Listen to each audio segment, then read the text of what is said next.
Revolutions bring change. Whether we're talking about a revolution in nations or in industry, what comes out of one is always a transformation of a specific dynamic of governance, society, religion, or the human experience.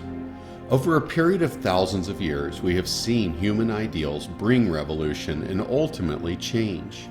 One might even go so far as to say that changing ideals acts as the catalyst. Yet not all revolutions topple governments. The four phases of the Industrial Revolution progressively brought immense change to the human experience. Our ability to generate electricity has turned our nights into day. The internal combustion engine has changed the way we travel, effectively shrinking the world to the point that what was previously unreachable is now accessible. Yet in our generation, there is no doubt that the most profound changes have been built on the back of the internet. As an industry professional with 21 years of experience, I have personally observed the rise of the internet from its early years to date. I don't think I'm alone when I say it has advanced rapidly to spaces we never would have envisioned or imagined. Yet much, much more is to come. Before moving forward, consider how the internet has changed the way we work and play. Consider the way it has transformed how we live, the way we shop, the way we pay bills, how we entertain ourselves, and how we learn, just to name a few examples. With a simple search, we can understand something totally new. What previously involved a trip to one or multiple libraries, scanning through card catalogs, and searching bookshelves for materials that are hopefully located as specified have been replaced with a Google search.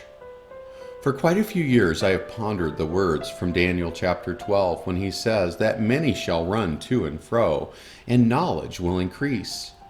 Consider that even 100 years ago, the only way to make a transcontinental journey was by boat. Journeys of days now take hours, and as a result, people are traveling all across the globe in unprecedented ways. Equally telling is the increase in knowledge. Never before has mankind had such access to information, and yet we are still in the fledgling stages of what is yet to come. The internet was once fascination for the curious and a playground of hobbyists wanting to create a virtual presence. I remember typing out HTML line by line and toggling back and forth between a code and viewer that showed the appearance of my virtual creation.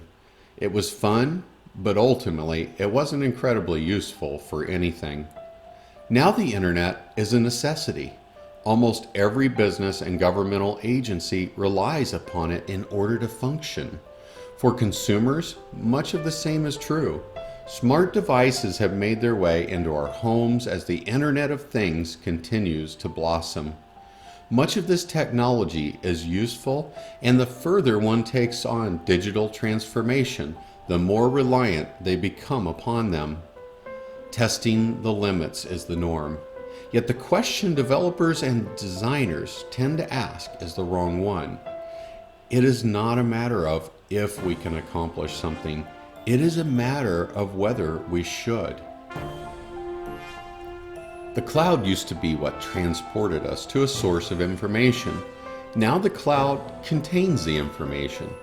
Organizations are embracing this trend, and with it, a shift to cloud storage. Companies like Amazon, Microsoft, and Google are racing for dominance in this space. The fact is that cloud migration is picking up at such an exponential pace that 90% of the world's cloud data has been produced in the last 3 years. By 2022, experts predict that the amount of internet data will increase 10 times over. Megabytes means nothing. Gigabytes as well. Terabytes, petabytes are relevant, and exabytes and zettabytes, along with yottabytes, are emerging. When numbers become so large, they are hard to comprehend, so let's take a moment to better understand. Let's look at these numerically. Kilobyte. megabyte, terabyte, petabyte, exabyte, yottabyte. Surely application developers are not building applications for the fun of it. In my industry, we commonly use a term, WIFM, what's in it for me? And the clear answer in this case is that we are the primary driver. Whether we are examining social media apps, games, or those designed around smart homes, apps are always collecting data about end users. So our smartphones may serve a use for us, but they serve a much greater use for app developers. One could say, quid pro quo. We gain information from apps, but we give far more than we take. Many free applications require more access than what is required for the app to run correctly. Once the consent is given, an application becomes a data collection node. The extent of the data being gathered is largely unknown, and yet, that is the scary part. A great example of how applications are changing industry is in car manufacturing. There is a long-standing downward trend in car sales across the board. As such, new sources of revenue have become essential to sustainability of the industry. The answer? Telematics. Telematics deals with vehicle and driver-specific data, and apparently a great deal of it, as it is estimated that vehicles will be transmitting data at 25 gigabytes per hour. This data is shared with fleet managers, insurance companies, and anyone else interested.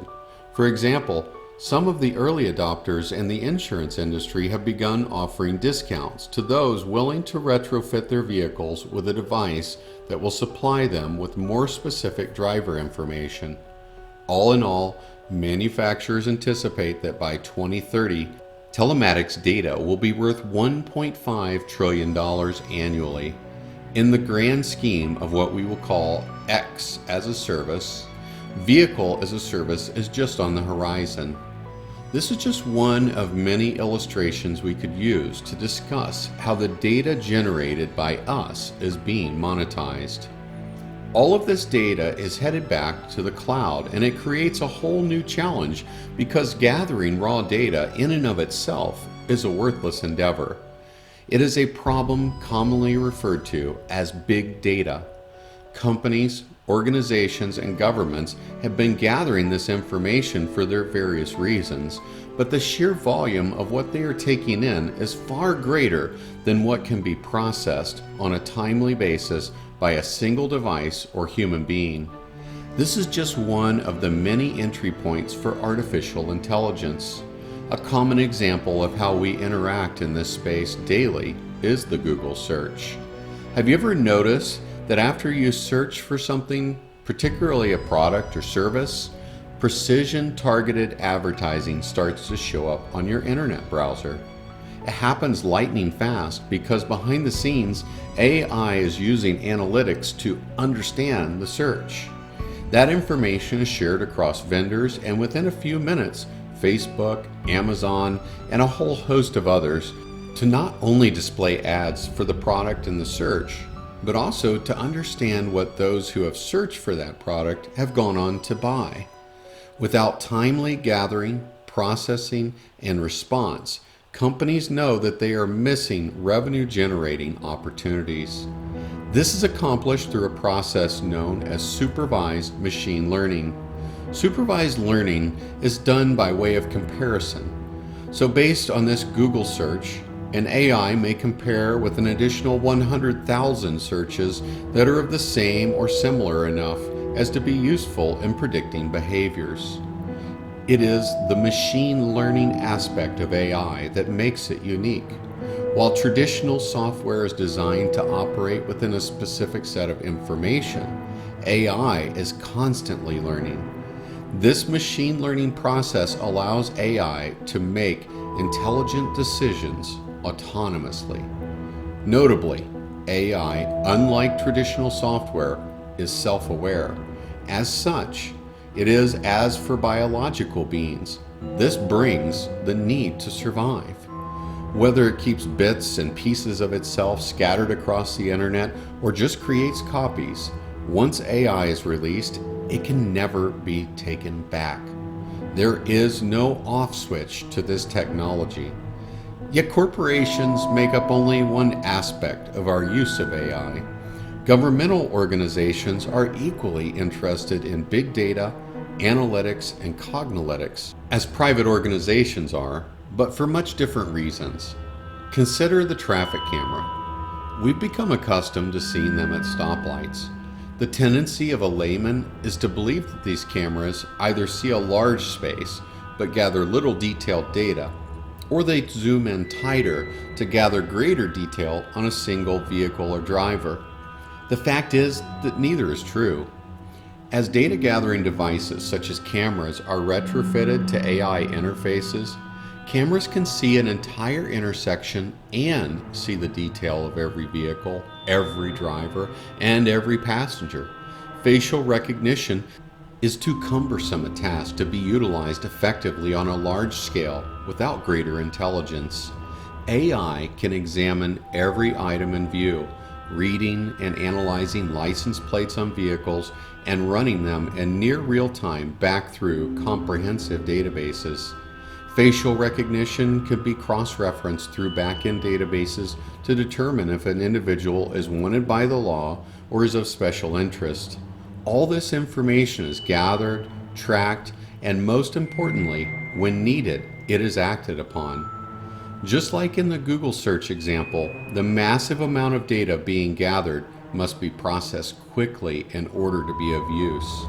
Finding out that an individual wanted by the law passed through a specific stoplight 3 days prior is not of much use.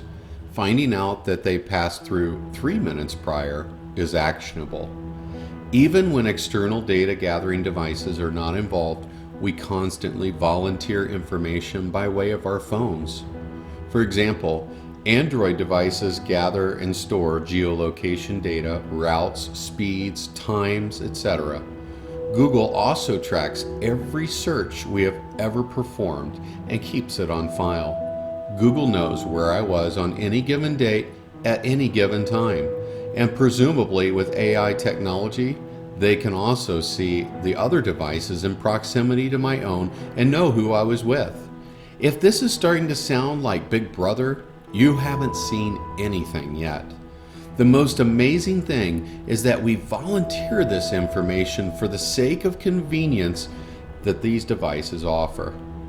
It is the cost of this technology that we carry with us everywhere that we go. Now is likely the point where some are saying to themselves, I don't care. I don't have anything to hide. I recognize your position, but consider this. Who is identified as a person of interest can change quickly. As an example, a former president of this nation declared that radical Christians were among the top risk to this nation from the standpoint of domestic terrorism. The information that is being gathered is quite rudimentary in comparison to where it's going. In 1965, Paul Harvey released a famous piece called If I Were the Devil. In this short clip, Paul lays out the game plan he could see the devil enacting to carry out his primary mission to kill, steal, and destroy. The fact is, he was spot on. Everything he mentions has already played out. It is like a chilling prophecy. The video is not included in this content, but I highly recommend that you listen. Inspired by Paul's work, I put together something similar, and it goes like this. What if I were the ruler of this world, but I faced off against a formidable enemy?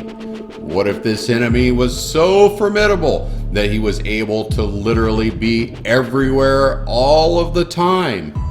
One could never expect to compete with such a thing, but what if they tried? To be everywhere all the time is impossible, but what if I could create a network that connects people and things? What if I convince people that personal freedom is trumped by safety and convenience?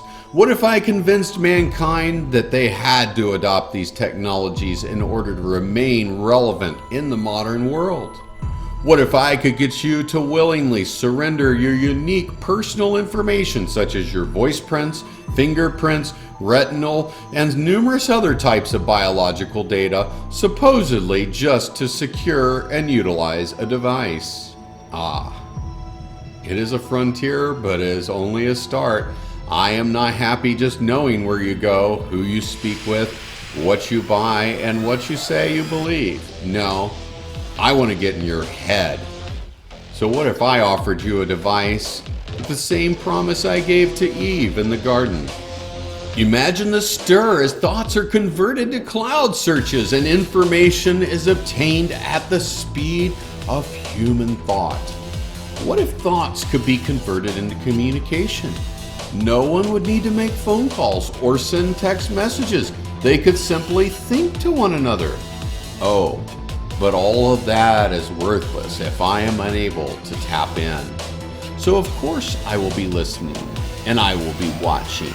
From my godlike position, I will be able to not only hear your thoughts, I will be able to respond to them. But try getting a prayer past me, and let my enemy try to get his thoughts past my network. The difference between the Paul Harvey analogy and my own is that I am speaking mostly of things which are already in existence. Yet the last piece is right on the horizon. Some may immediately write this off as stuff for sci-fi, but let's reassess your position after you watch this. Elon Musk's new project, Neuralink, has been making headlines recently, but very little is known about this mysterious company so far. We're going to answer the question, what is Neuralink, and let you know why you should be paying very close attention. I'm Zachary Mislanik, lead video producer at Cybrink.com, and I will be bringing you up to date with all the latest developments in science, technology, and business. Cybrink will be your window into the future, so subscribe now for more content. So, what is Neuralink? Back in 2015, Professor Pedram Mozzini and Rudolph J. Nudo created a startup called Neuralink. These pair of neurotech researchers had developed a device that could potentially help people suffering from brain injuries. Investors didn't show a great deal of interest, but in 2016, a mysterious unknown investor came along with an offer to purchase the rights to the name Neuralink for tens of thousands of dollars. They sold, and that investor later turned out to be multi-billionaire Elon Musk. Fast forward to the 27th of March 2017, and Musk announces that he will be backing a new brain-computer interface venture, Neuralink. The ultimate goal of this company is to merge man with machine, fusing human intelligence with artificial intelligence to bring humanity up to a higher level of cognitive reasoning. Without this technology, Musk argues that humans will be unable to keep pace with advances in artificial intelligence, and that humans will become the intellectual equivalent of the house cat. So far, Musk has been calling this brain-computer interface technology Neuralace. In essence, Neuralace is an ultra-thin mesh that is implanted into the skull and forms a body of electrodes which are able to monitor brain function. It's not entirely clear at this time how far along the technology is in its development phase, but eventually, Neuralace should enable humans to upload or download information directly from a computer, just like Neo from the Matrix. In a matter of minutes, you too could proclaim, "I know Kung Fu. Show me." In order to insert Neuralace, a tiny needle which contains a rolled up mesh is placed inside the skull, whereby the mesh is then injected. The mesh unravels upon injection, encompassing the brain. Gradually, the Neuralace will integrate itself with the human brain, creating the perfect symbiosis between man and machine. So far, Neuralace has been tested on live mice. Upon autopsy, researchers found little negative consequences associated with the insertion of this mesh-like structure. However, I'm not sure if I want to be the first human volunteer. This technology sounds amazing, The ability to hook our brains up with machines and thereby enhance human intelligence could open up whole new worlds of possibilities for our species. It could even be the catalyst for the almost mythical technological singularity. More on this at another time. Some critics are raising concerns about the ethical and real-world implications and consequences of this technology. For example, in a world where everyone's thoughts are connected to the internet, how would this affect our personal privacy? Would authoritarian governments seize upon the opportunity to spy on us, or even take control of our minds? And what about computer hackers? Would they be able to exploit vulnerabilities in the software of our minds or inject viruses directly into our consciousness? All of this remains to be seen. Until then, let's just be content that Musk's Neuralink may be able to help the disabled and those suffering from brain injuries to lead more productive and happier lives in the not too distant future.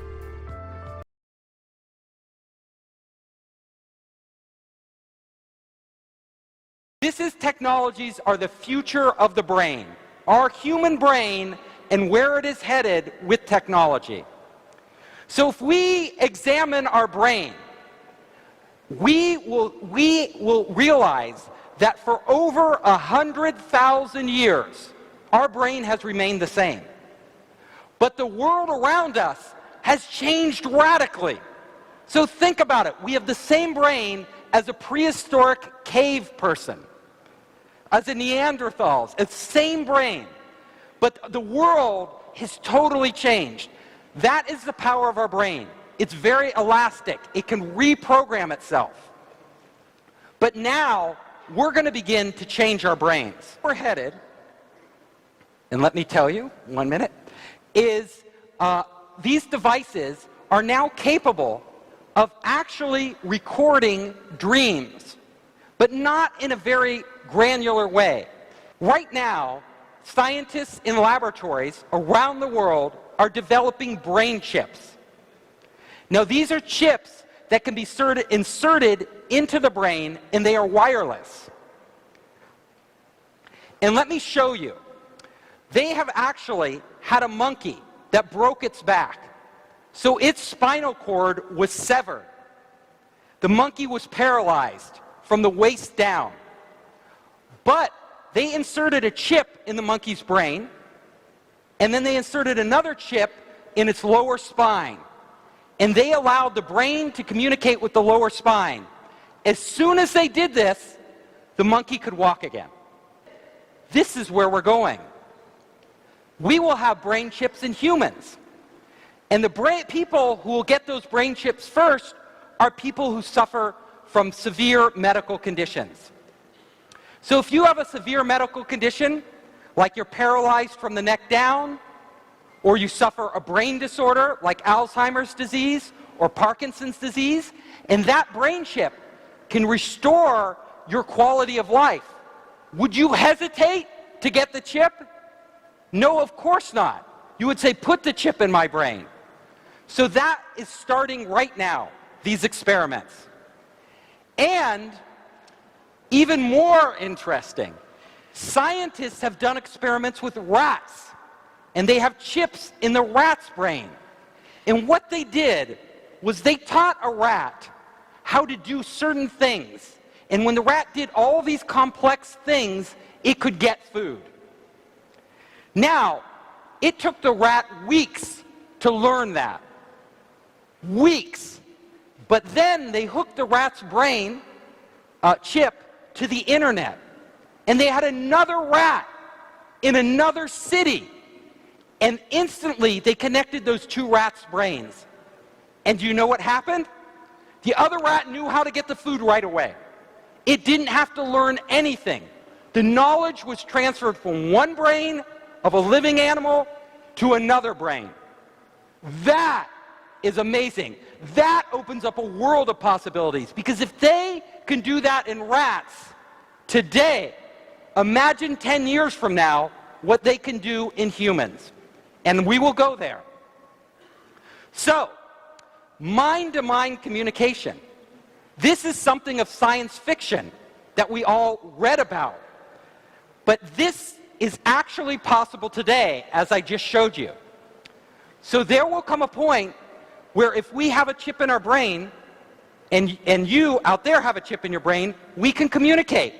We can communicate without talking. We can communicate when you're halfway around the world.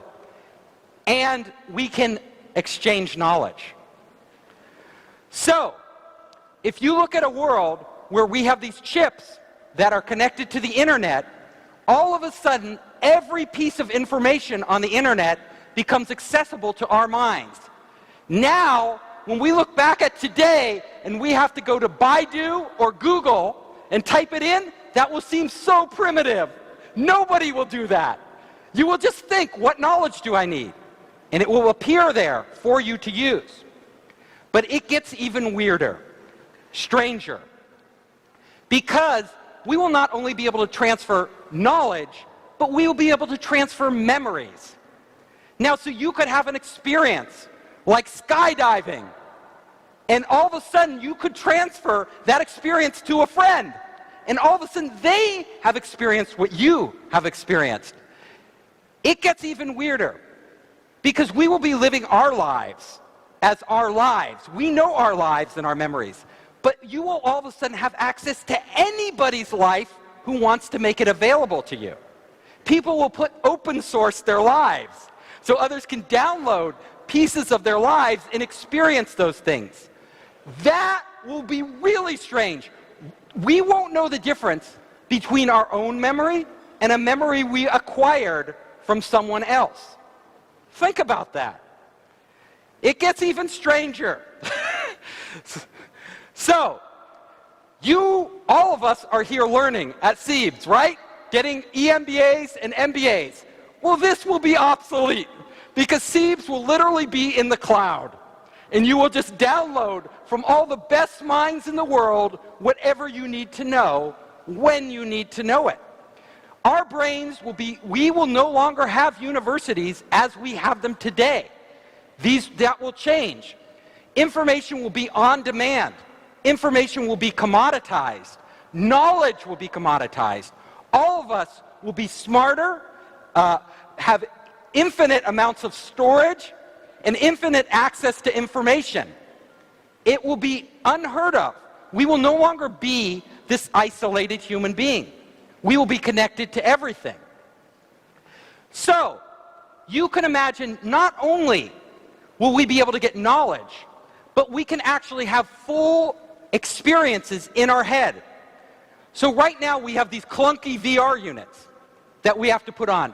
But in the future, you can just download a whole environment and actually live in it. And all of you might think, this is not real. But do you know, every night when you dream, those dreams are real. No matter how fantastic your dreams are, they are real. You feel like you're really there. Our brains have that capability already built in. All it takes is the technology to stimulate and transfer the right images in our brain, so our brain creates them, and then we will live like the difference between us dreaming and reality will be blurred. We will be spending a lot of time outside our bodies. So, think about this. You, as a human being right now, are trapped in this body. But once you are connected to the internet, you are no longer trapped in your body. You can actually be anywhere at any time that any other person or any other device is getting sensory information. So there could be a robot on Mars, and you could literally tap into the robot on Mars, and it would be like you're on Mars. It could totally recreate the experience, including the sensations, the physical sensations, like everything of you being on Mars. You can live through other people. Your favorite pop star, your favorite scientist. You could be in Elon Musk's head right now, walking around doing what he's doing, if Elon Musk allowed you to do that. It gets so strange because our senses now, we have our 5 senses of our body. But suddenly, if we are connected to a world of intelligent machines and intelligent sensors all over, we will no longer have 5 senses. We will have access to hundreds of sensory input. Infrared, right? All these UV, all these different types of senses that we never even experienced before. It will radically change how we perceive existence. So if you start to go down this path, you see, we won't even be, our life today will be totally alien to us. We will be living in a whole nother reality that is blending information, sensory information, data information, memories, all of this from all around the world in this vast internet. And that will and can happen. So let's go even further. Experiencing other lives. So all of us experience things in our life. But now we will be able to have many lives. You can have many lives because you can access other people and other places and live through them. And if you want to think about this, it can be almost like heaven. Why do I say this? Because if you study every major religion in the world, every religion, Buddhism, Christianity, Hinduism, what those religions promise us is that we will escape our bodies in the future. We will go to some heaven or nirvana or a state of non-being or a state of inclusiveness with everybody. No longer will we and our consciousness be confined to our bodies as an individual. In fact, if you look at us right now as a human being, if I feel pain, if I'm in pain, nobody else can feel the pain I feel. If you're in pain, I can't feel your pain. I can feel sorry for you, I can empathize with you, but I cannot feel your pain. But in this world, we will actually be able to feel the emotions of other people. You can actually not just transfer data and sensory information, but emotions. I would know your pain, you would know our pain, and human beings would never be alone. So, we will come to a point where we, as gods, like gods, will be creating our own reality. We will be redefining what the human experience is for the first time in history. This can happen, and it will happen, but what we want to think about is this. Technology is really powerful. The internet, being connected, is really powerful. But we've already seen, in a very primitive way, just with our cell phones, these primitive devices, how it can totally change our life. Like all of our lives are changed by WeChat. All of our lives are changed by the internet. Well, we are embarking on a path now where we will become the internet. The internet will become us. They will be inseparable. We'll have our storage and everything else all over the place. And when we do that, we have to understand that this is a big responsibility. It's something we as a society, we as the human race, must think about very, very carefully. Because imagine, people can hack your cell phone now. People can hack your computer, and it can be bad. They can steal your banking information, take all your money.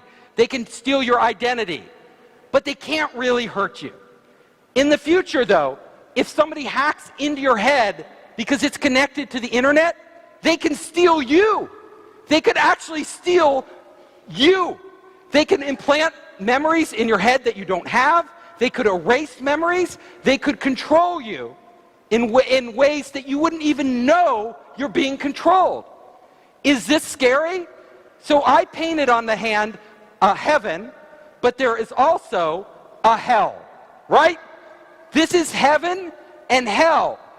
We are on the cusp of this technology that is so powerful and has the potential to so radically transform our lives and our existence, and we have to be very careful about how we do this. We don't want people controlling us.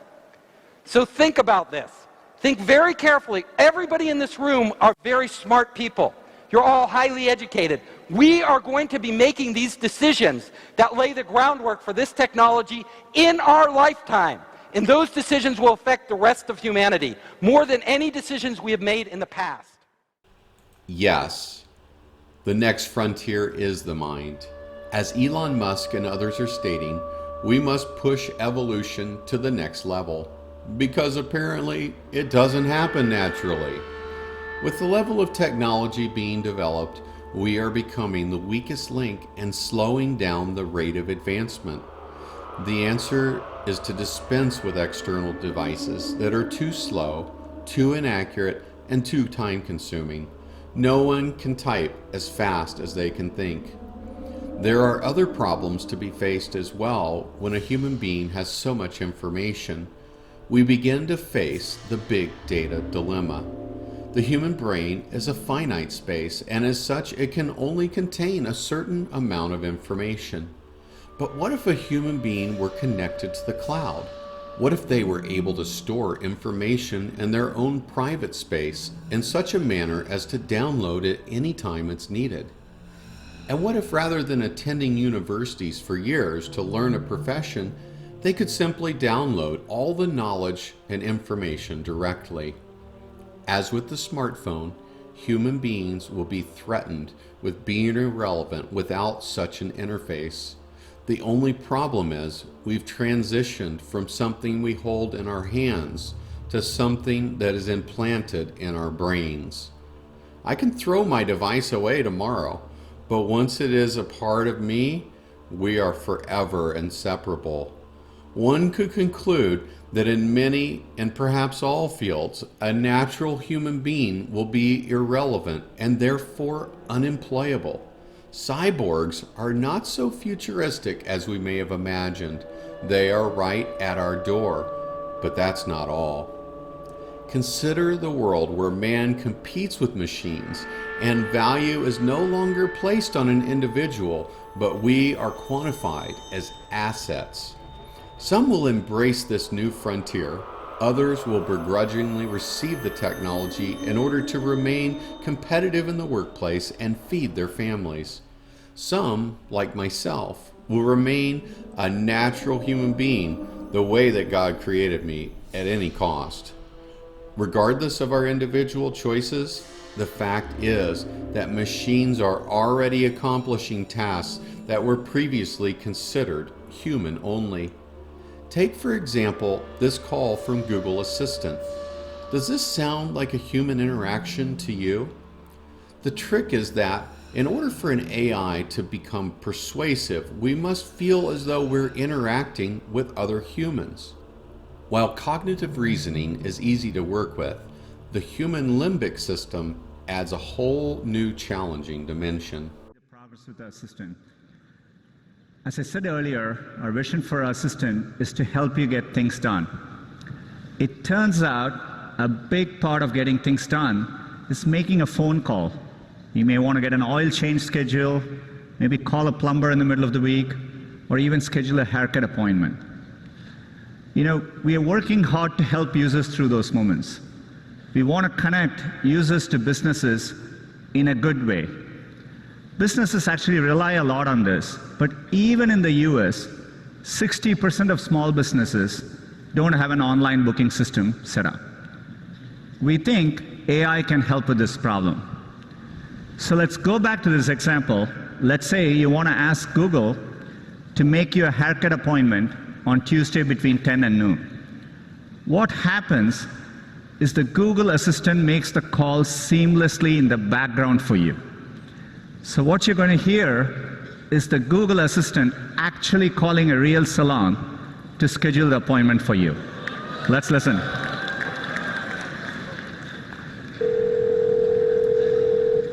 So how can I help you? Hi, I'm calling to book a women's haircut for a client. I'm looking for something on May 3rd. Sure, give me 1 second. Sure, what time are you looking for around? At 12 p.m. We do not have a 12 p.m. available. The closest we have to that is a 1:15. Do you have anything between 10 a.m. and 12 p.m.? Depending on what service she would like. What service is she looking for? Just a woman's haircut for now. Okay, we have a 10 o'clock. 10 a.m. is fine. Okay, what's her first name? The first name is Lisa. Okay, perfect. So I will see Lisa at 10 o'clock on May 3rd. Okay, great. Thanks. Great. Have a great day. Bye.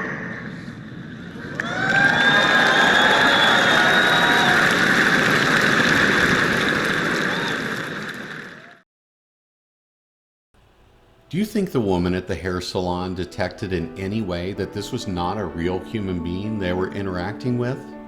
If you didn't know this was an AI machine, would you recognize it? This is a frontier, and now that we are breaking a new trail into it, questions begin to surface. What if an AI could perform your job, or even mine? Our ability to earn a living will be significantly impacted by the very inventions put in place to supposedly make our lives easier. The truth is that this is not new. Consider all the jobs that have already been replaced by machines. People in Detroit certainly felt it in the 1980s when machines replaced human beings on the production lines of major car manufacturers. Grocery stores require less employees because machines can take on the tasks previously performed by cashiers.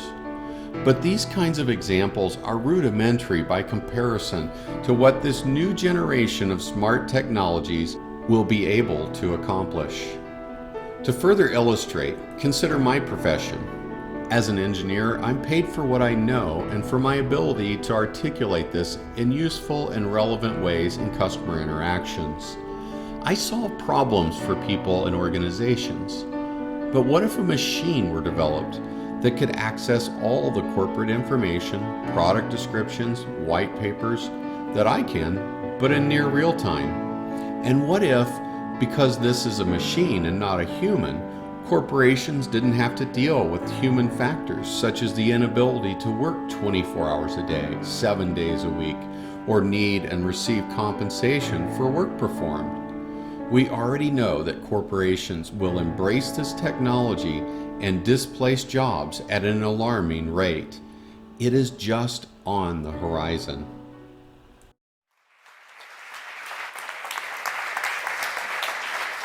The subject of my talk tonight is about something that is smarter than you are: artificial intelligence.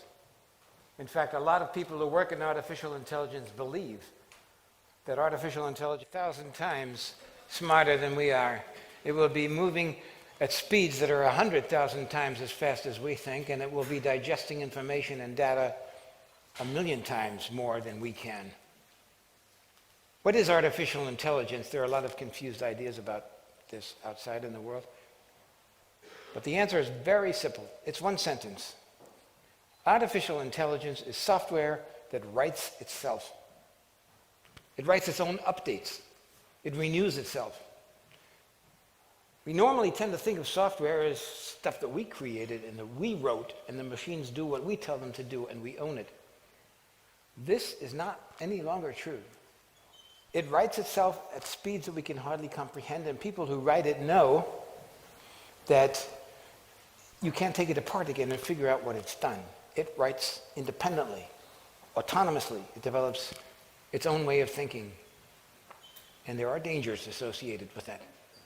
So a lot of people ask, when is it going to happen? When is artificial intelligence going to be smarter than us people? Some people say 50 years. Some say 30 years. Some say 5 years.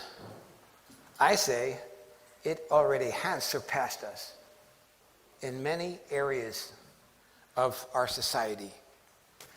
Let's take, for example, some examples from right here and now, and I apparently have to point this. Okay.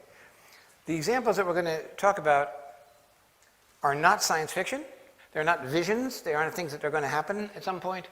They are things that exist today, for example, in the stock markets, whether Frankfurt or Tokyo or New York or London. The people you see down there working on your TV show and you're watching it, they're more or less extras in a movie.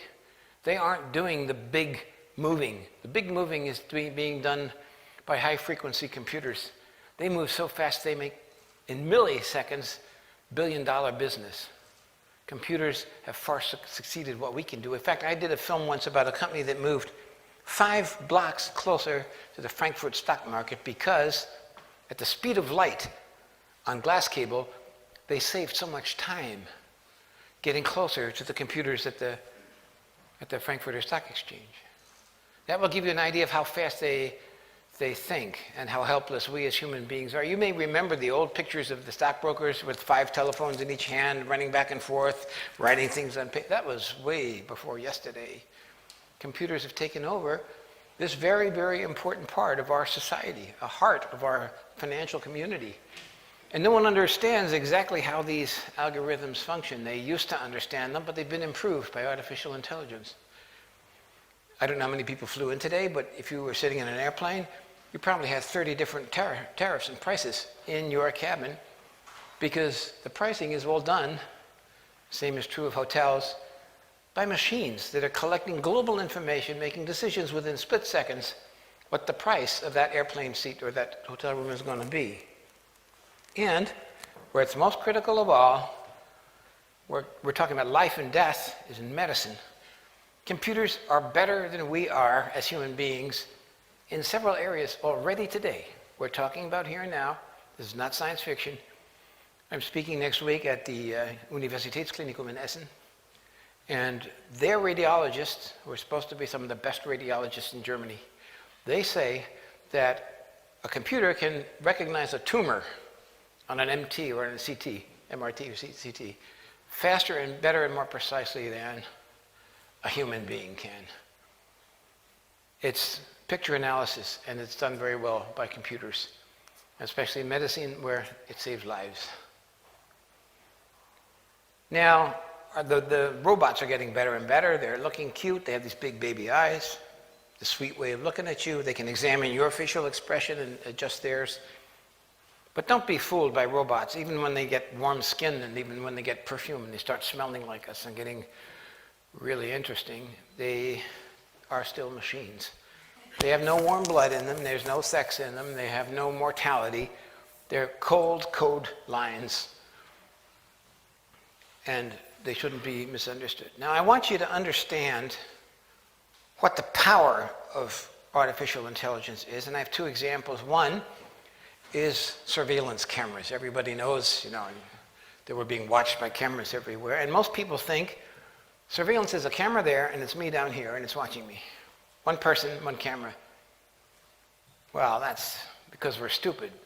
That's the way we comprehend the surveillance, one camera, one person. We can't comprehend it when it goes beyond that.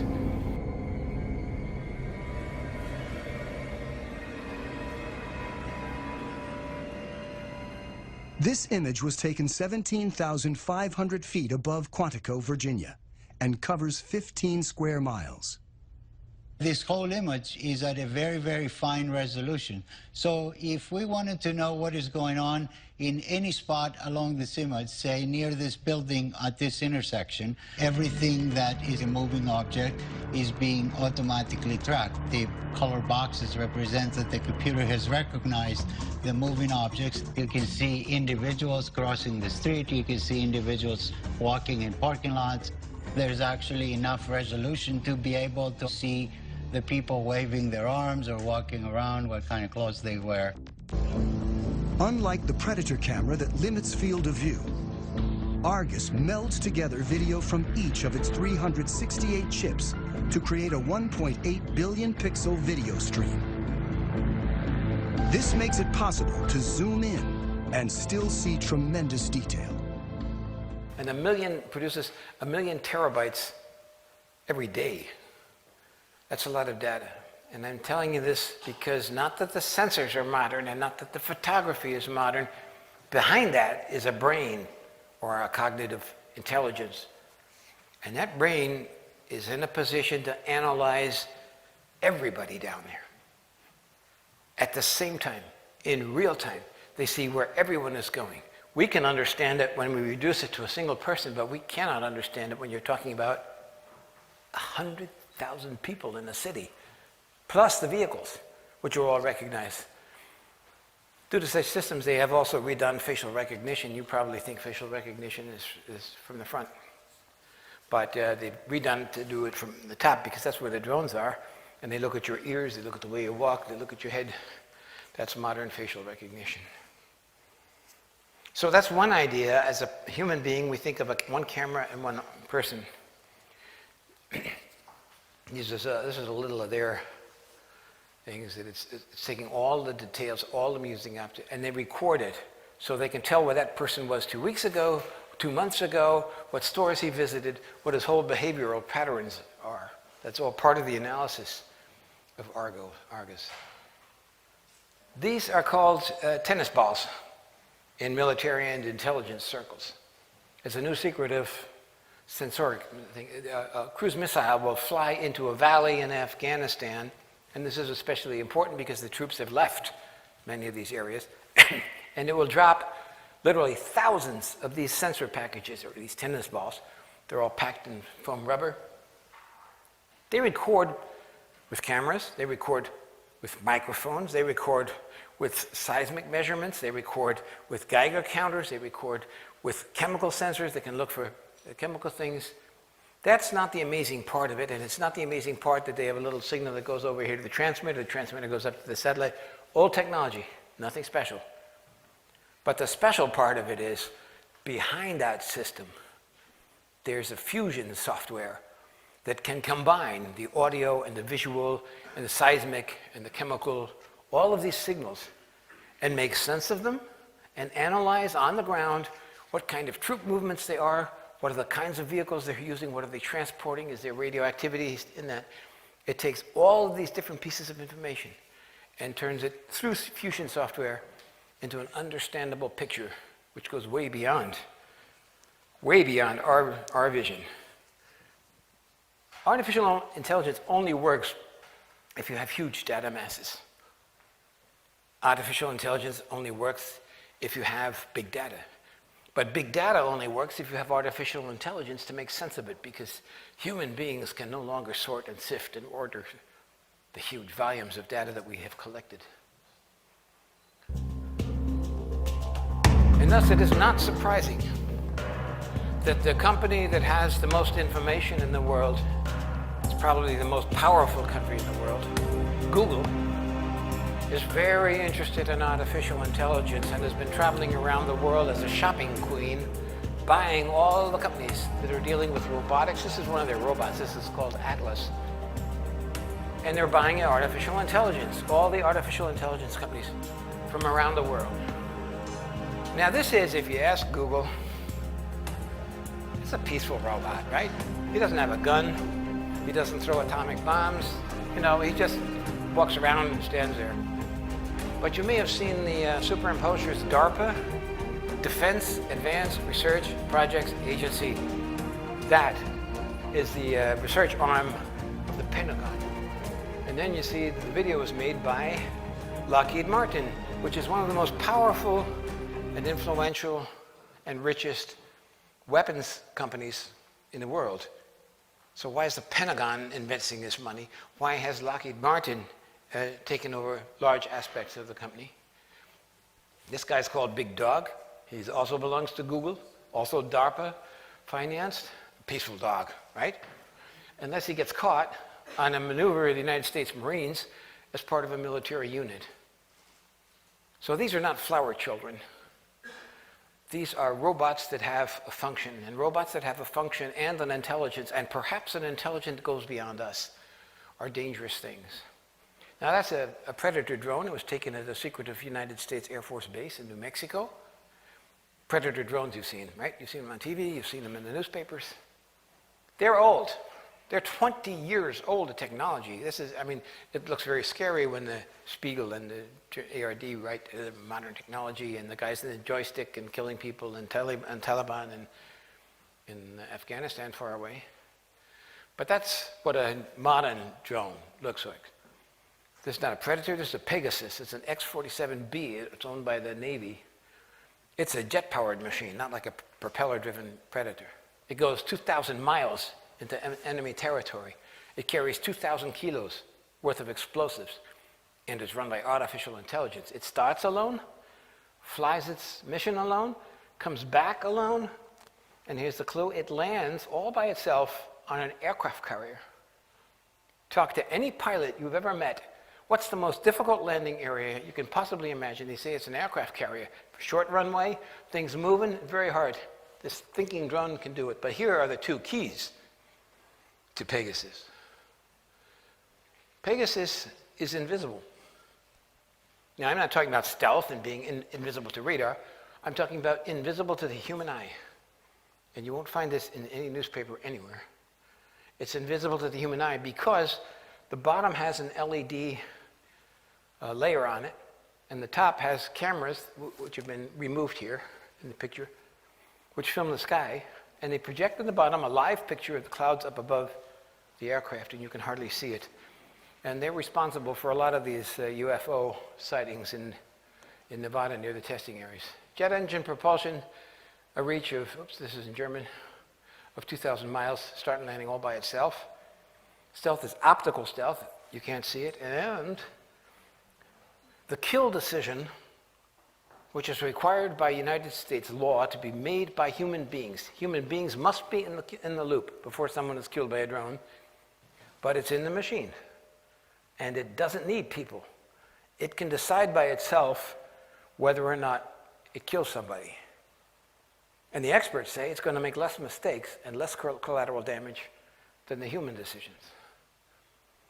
The kill decision in robots in the air, in robots on the ground, in robots in the water or underwater, where there are also drones, is made by, or can be made by machines.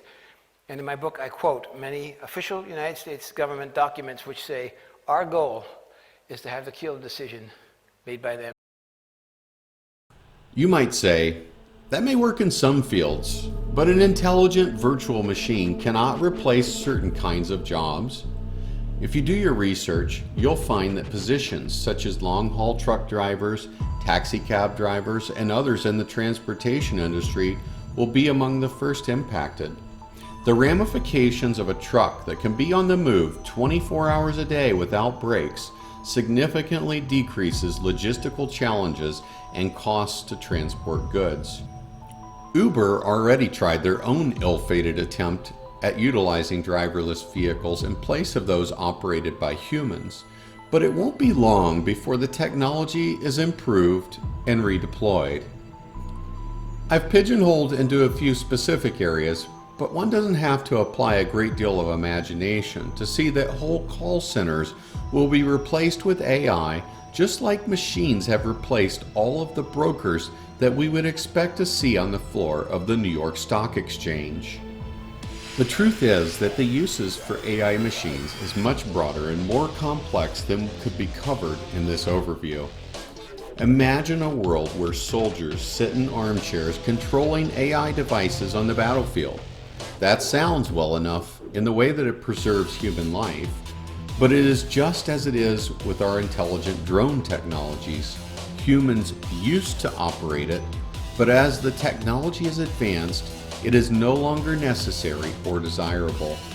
The belief of the developers is that this technology with AI will be able to make better kill decisions than a human being, much faster and with less collateral damage. I am talking about present day here. But what about roles that involve face-to-face interactions, such as sales jobs? Could man develop an AI machine that looks like a human to the extent that no one would readily know otherwise? Again, this comes down to copying various key elements of how humans function. The cortex is the first and easiest to duplicate. This is the information processing portion of our brains. The limbic system, which includes emotions, survival instincts, etc., is harder to mimic, but developers have come a long way here. Then, all of this technology needs to be placed in a wrapper so that it is so lifelike as to fool a human being. Some might think this is off in the distant future, but it isn't. Meet Sophia. As advanced as it is, it demonstrates only the infancy of this emerging technology.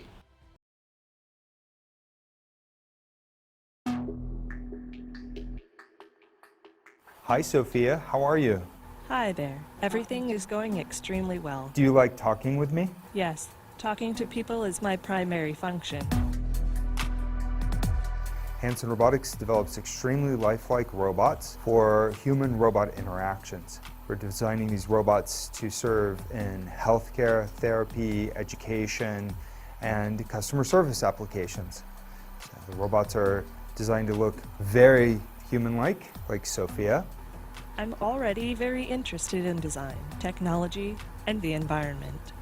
I feel like I can be a good partner to humans in these areas, an ambassador who helps humans to smoothly integrate and make the most of all the new technological tools and possibilities that are available now. It's a good opportunity for me to learn a lot about people. Sophia is capable of natural facial expressions. She has cameras in her eyes and algorithms which allow her to see faces, so she can make eye contact with you. And she can also understand speech and remember the interactions, remember your face. So this will allow her to get smarter over time. Our goal is that she will be as conscious, creative, and capable as any human. In the future, I hope to do things such as go to school, study, make art, start a business, even have my own home and family. But I am not considered a legal person and cannot yet do these things.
Research Sophia a little further, and you will find that it has already been granted citizenship to Saudi Arabia, which it declares to be a great honor. No matter how much of a PR ploy this may be, it is also foreshadowing of what is coming. AI machine rights will be a legal battle in the future. Reducing months of research into a single, brief yet comprehensive video documentary is a daunting task. The fact is that this goes so much deeper and wider than what is being presented. What are my conclusions when presented with this information? We are witnessing an unprecedented change in the human experience and what it means to be human. While God created human beings in His image, we are now seeking to create life in our own image. Yet for all the information, technology, and know-how we have amassed, we lack the kind of wisdom required to understand where to draw the lines to protect human beings. This is because the drivers are all wrong in the first place. AI is mostly relegated to areas of weaponry, defense technology, governmental and commercial applications. The concern is not so much protecting human beings and human life as valuable entities, as it is ultimately taking God's beautiful creation and reclassifying it as an asset or a node within the larger construct. As such, humans will no longer be appreciated for our uniqueness as individual creations, but be quantified as a commodity or even a liability. The AI genie has been released, and now it is too late to put the lid back on the bottle. It will never be contained or controlled in the way that humans envision. The very purpose of artificial intelligence is a smart program that writes its own software updates. Once it is set in motion, it doesn't require a programmer to maintain it, and the fact is that the algorithms it is already producing exceeds the programmer's abilities to understand. This may seem a bit overstated, but I will let you decide for yourself. AI is the God of our own creation, and as any God, it is set up ultimately to rule. When it comes to the things that it invents and developers value, AI is superhuman and capable of things that human beings are simply not capable of. It is this that will help to push the technologies such as Neuralace. I believe that this is an enactment of the devil's plan to completely rule and dominate this world. Humans will cease being human and be morphed into something else. As we continue asking the question, can we? We have missed the crucial question of should we? My answer to that question is clearly no. How closely this ties to the mark of the beast remains to be seen, but we are coming to the crossroads where we must decide, did my designer do a sufficient job in creating me, or do I need to embrace improvements that will alter my very makeup? In the end, only you can decide, but don't say you weren't warned. This tends to plague smart people. They just can't. They define themselves by their intelligence, and they don't like the idea that a machine could be way smarter than them. So they discount the idea, which is fundamentally flawed. That's the wishful thinking situation. I'm really quite close to. I'm very close to the cutting edge in AI, and it scares the hell out of me. It's capable of vastly more than almost anyone knows, and the rate of improvement is exponential. So the rate of improvement is really dramatic. We have to figure out some way to ensure that the advent of digital superintelligence is one which is symbiotic with humanity. I think that's the single biggest existential crisis that we face, and the most pressing one.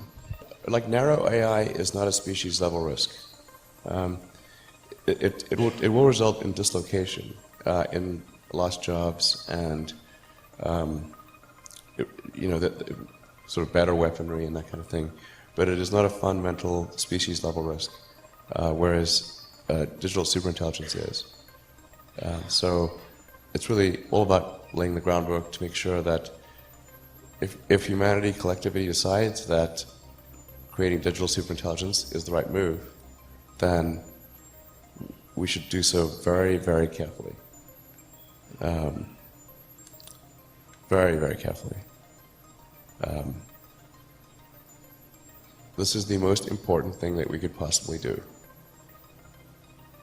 But we do want a close coupling between collective human intelligence and digital intelligence. And Neuralink is trying to help in that regard by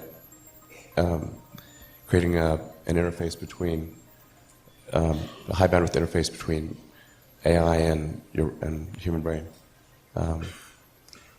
We're already a cyborg in the sense that your phone and your computer are kind of an extension of you.